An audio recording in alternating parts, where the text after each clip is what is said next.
Welcome to a brand new episode of the Post Game. My name is Davion, and I'm your host, and I'm joined by Elijah You. and Michael.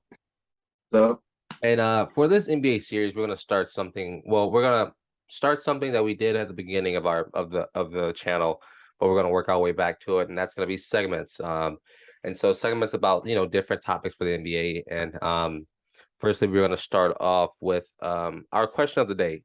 Should the Lakers move on from Russell Westbrook? Um,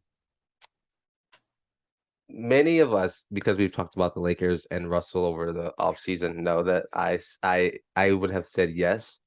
I am gonna still say yes. Elijah, how do you feel about it? um, I agree. I would definitely say he needs to move on and go somewhere else that will fit him. Okay, So I agree with you said. Michael. I'm gonna say no for this one. I think that you can't just trade Russell Westbrook. You're gonna have to give up some future assets too. And the Lakers already have all of their draft picks gone. I think except 26, 27. They need to keep Yeah. those. So okay, so here's the thing. I know. So at the time of recording this, it's the day after Golden State played the Lakers in the season opener, and Golden State won 123 to 109. On paper, Russ looked good. 19 points, 11 boards, 3 assists. I think he had 5 turnovers. Um, and here's the thing: Charles Barkley said something very eye-opening last night.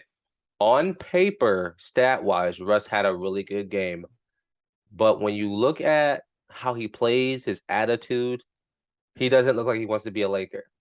He doesn't look like he wants to play for this team anymore.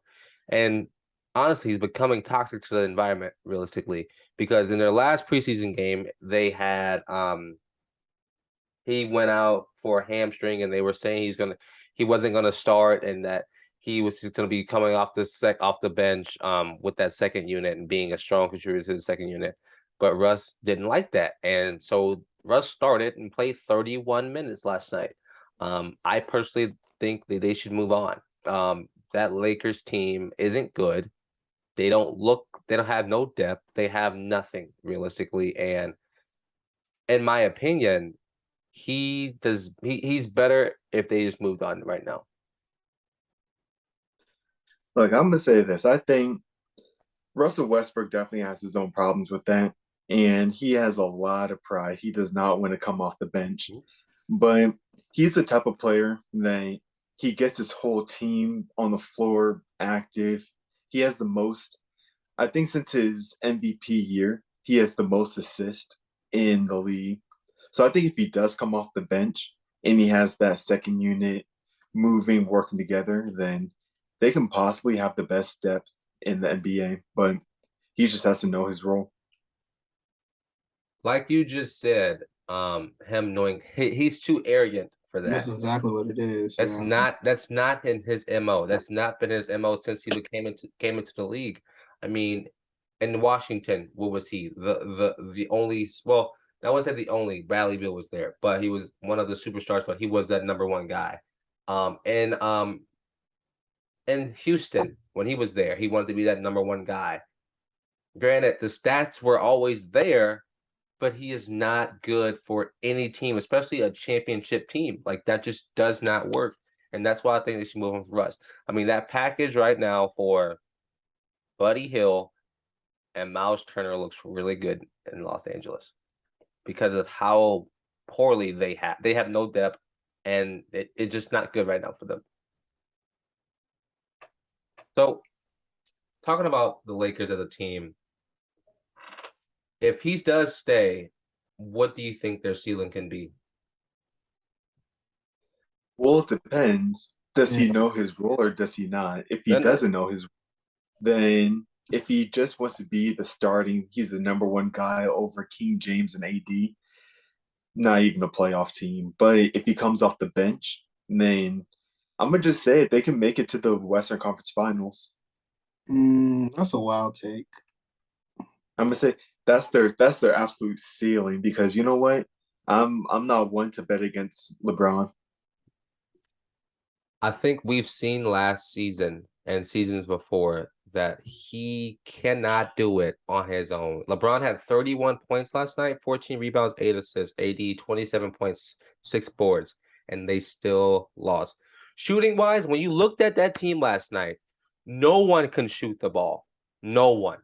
And that's even on an off night from Golden State, shooting, I think 35% from three.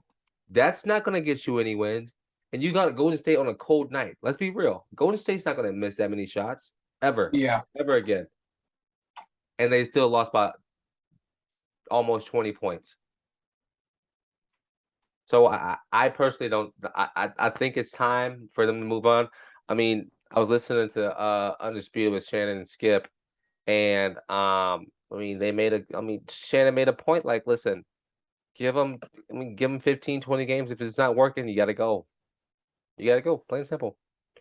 But yeah, man. Any final thoughts on this?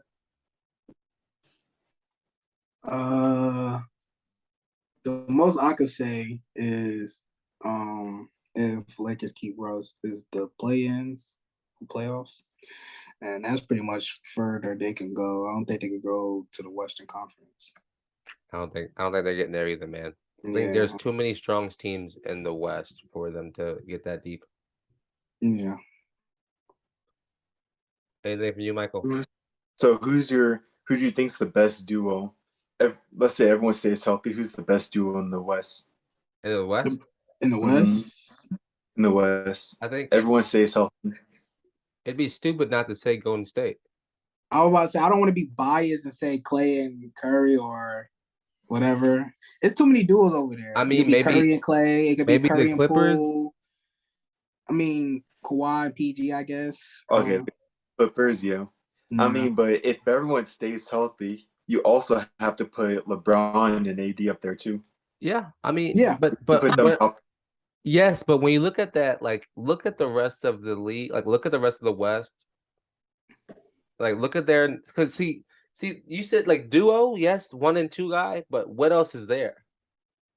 There's nothing else at all, in my opinion. And that's why they're gonna lose games. Not because of their 1 and 2. If AD and LeBron average 60 points a game, like that works, but there's nothing else to help with that.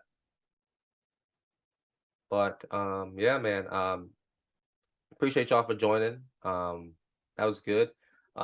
Get into all these next segments. And be on the lookout for those. Elijah, Michael, thank y'all for joining. My name is Davion. And this has been the post game. Peace.